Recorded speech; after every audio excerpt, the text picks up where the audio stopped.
Hallo alle zusammen, wie geht es euch? Ich heiße Chica und herzlich willkommen zu Cooking for Smiles. Eis essen macht immer Laune, besonders wenn es warm ist. Leider ist in den meisten Speiseeis zu viel raffinierte Zucker enthalten. Heute zeige ich euch daher an einem Beispiel, wie man eigenes schmackhaftes Eis ohne Zucker herstellen kann.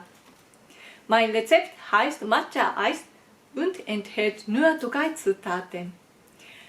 Diese könnt ihr gegebenenfalls durch weitere Zutaten wie Walnüsse oder Beeren ergänzen. Ich hoffe, euch gefällt das Video und ihr probiert es bei Gelegenheit aus. Fangen wir an. Für mein Eis benötigen wir zuallererst Bananen. Für eine Portion reicht etwa eine Banane aus. Das heißt, ich verwende heute 2 Bananen.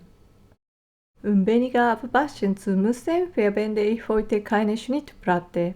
Ich schere die Bananen daher nur teilweise und lege sie auf einen Teil der Schale ab.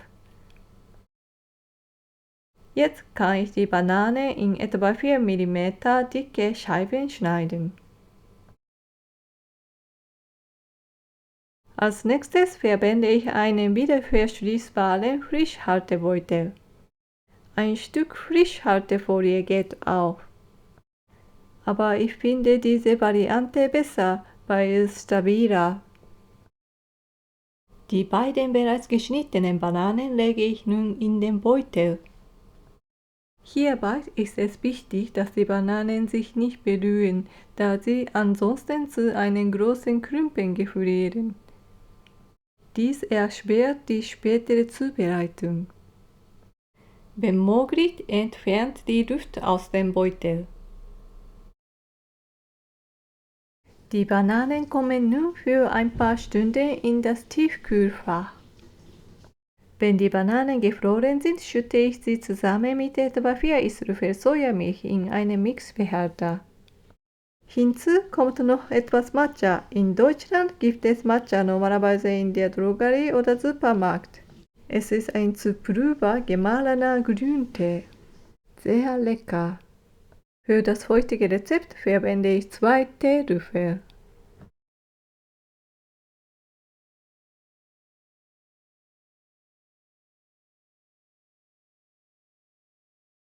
Danach mixe ich alles mit meinem Blender.